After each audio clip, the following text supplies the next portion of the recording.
बिस्मिल्लाहिर्रहमानिर्रहीम। आज हम स्टार्ट करने जा रहे हैं चैप्टर नंबर 1 गैशियस एक्सचेंज। इसके शॉर्ट क्वेश्चंस को। पहला शॉर्ट क्वेश्चन है डिफाइन सेलुलर रिस्पायरेशन। बुक पर पेज नंबर 2 पर इसका आंसर है cellular respiration is the process in which the carbon hydrogen bonds in food are broken by oxidation reduction reaction and the energy is transformed into ATP. यानी cellular respiration एक ऐसा process है in which जिसमें carbon hydrogen bonds in food, जो खुराक में मौजूद carbon और hydrogen bond are broken by, टूट जाते हैं by oxidation reduction reaction, oxidation और रिडक्शन रिएक्शंस के दौरान, and the energy is transferred, और जो भी एनर्जी इसमें हमें हासिल होती है वो किस में ट्रांसफ़र हो जाती है, एटीपी में ट्रांसफ़र हो जाती है। और एटीपी शॉर्ट फॉर्म है एडिनोसिन ट्राइफॉस्फेट की। दूसरा क्वेश्चन है हमारे पास डिफाइन गैशियस एक्सचेंज। ये भी पेज नंबर 2 पर है। दूसरा पैराग्राफ, उसकी लास्ट लाइन देखें, taking in of oxygen and giving out of carbon dioxide is termed as gaseous exchange. यानी ऑक्सीजन को अपनी बॉडी के अंदर लेकर जाना और फिर बदले में कार्बन डाइऑक्साइड को या CO2 को बॉडी से बाहर निकालना क्या कहलाता है? गैशियस एक्सचेंज या गैसों का तबादला कहलाता है। थर्ड क्वेश्चन है हमारे पास डिफाइन ब्रीथिंग। ब्रीथिंग बिल्कुल गैशियस एक्सचेंज से नीचे ही है।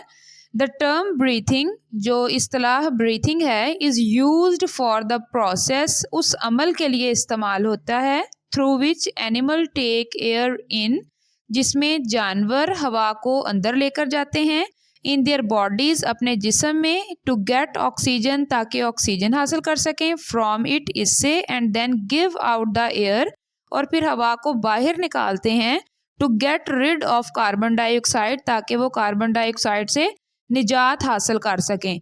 The term breathing is used for the process through which animals take air in their bodies to get oxygen from it and then give out the air to get rid of carbon dioxide. Next question number 4 है how gaseous exchange occur through stomata। कि stomata के जरिए gaseous exchange किस तरह से होता है। इसका आंसर भी पेज नंबर 2 पर है। उसके लास्ट पैराग्राफ है पेज नंबर 2 का, गैशियस एक्सचेंज इन प्लांट में।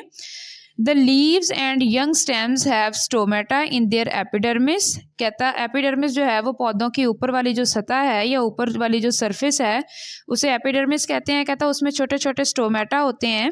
Gaseous exchange occur through the stomata. जो गैशियस एक्सचेंज का काम है वो यही स्टोमेटा करवाते हैं, यानी कि गैसों को का जो एक्सचेंज है, यानी अंदर एब्जॉर्ब होना है या बाहर रिलीज होना है, वो सारे का सारा काम स्टोमेटा ही करता है। नेक्स्ट क्वेश्चन है what are lenticels.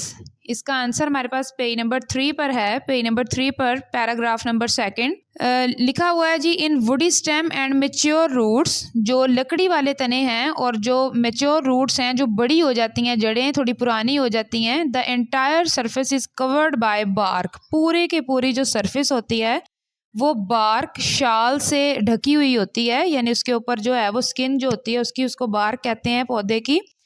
Which is impervious to gases और वाटर, जो कि गैसों और पानी के तबादले का काम करती है। However there are certain pore in the layer of bark. कहता बार्क की जो सरफेस है उसमें मखसूस से छोटे छोटे सुराख होते हैं। उन सुराखों को क्या कहते हैं? लेंटिसेल्स कहते हैं। These are called lenticels. इन्हें क्या कहते हैं? लेंटिसेल्स कहते हैं। अगला क्वेश्चन है question number 6, how young roots and aquatic plant carry out gaseous exchange. के जो यंग रूट्स हैं, छोटी जड़ें हैं, और जो पानी में रहने वाले पौधे हैं यानी एक्वेटिक प्लांट हैं, वो किस तरह से गैशियस एक्सचेंज करते हैं। तो उसका आंसर भी हमारे पास पेज नंबर 3 पर है, जहां हमने लेंटिसेल ख़त्म किया है। उसी से नीचे जो है दिया हुआ है gases diffuse in and out of the general surface of the young root. के जो गैसेस हैं वो डिफ्यूज़ करती हैं अंदर और बाहर, पौधों के अंदर और बाहर, उनकी जनरल सरफेस, जो ऊपर वाली उनकी सतह है या जो उनकी सरफेस है उधर से। The gases are found in the soil surrounding the roots. और इसी तरह से जड़ों के इर्द गिर्द क्या होती हैं? गैसें मौजूद होती हैं जहाँ से गैसों का तबादला होता है। और उसी के नीचे है एक्वेटिक प्लांट का। Aquatic plant gate oxygen. Aquatic plant oxygen कहाँ से हासिल करते हैं? डिज़ोल्व इन वाटर, जो कि पानी में हल हुई होती है। एंड रिलीज कार्बन डाइऑक्साइड, और फिर कार्बन डाइऑक्साइड को भी खारिज करते हैं इन द वाटर, पानी में ही। यानी कि वो पानी में रह रहे होते हैं तो पानी से ही अपनी ऑक्सीजन की ज़रूरत को पूरा करते हैं और वहीं पर कार्बन डाइऑक्साइड को रिलीज कर देते हैं। हमारा अगला क्वेश्चन है व्हाट आर नॉस्ट्रिल्स। नॉस्ट्रिल क्या है या नॉस्ट्रिल किसे कहते हैं? तो इसका आंसर है पेज नंबर 5 पर। पेज नंबर 5 पर एयर पैसेजवे, दूसरा paragraph. The nose encloses the nasal cavity. जो हमारा नाक है वो नेजल कैविटी में बंद होता है। It opens to the outside through opening called nostrils. ये बाहर की तरफ 2 ओपनिंग्स के ज़रिए खुलता है जिन्हें क्या कहते हैं? नोस्ट्रिल्स कहते हैं। The nose enclose the nasal cavity, it opens to the outside through the opening called nostrils. Question number 8 है हमारे पास, differentiate between glottis and epiglottis. इसका आंसर भी पेज नंबर 5 पर है। पेज नंबर 5 के लास्ट पर, बिल्कुल लास्ट लाइन है, सेकंड लास्ट लाइन है। ग्लॉटिस थोड़ा डार्क करके लिखा हुआ है। Glottis is a narrow opening. Glottis क्या है? नैरो ओपनिंग है, तंग सी खुली जगह है।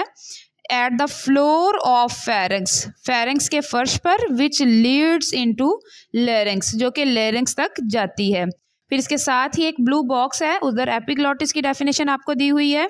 The glottis is guarded by a flap of tissue called epiglottis. के जो ग्लॉटिस है इसकी हिफाजत टिश्यू का एक पर्दा करता है जिसे एपिग्लॉटिस कहते हैं। यानी कि इसका काम क्या होता है कि जब हम कोई चीज़ निगलने लगते हैं तो वो जो टिश्यू का पर्दा होता है उस सुराख के आगे या उस सुराख के सामने आ जाता है, ताकि फिर जब हम कोई चीज़ खाएं तो वो नाक के रास्ते बाहर ना निकल सके। ठीक है, ये अभी हमने हाफ क्वेश्चन किए हैं, हाफ क्वेश्चन हम पार्ट 2 में डिस्कस करेंगे।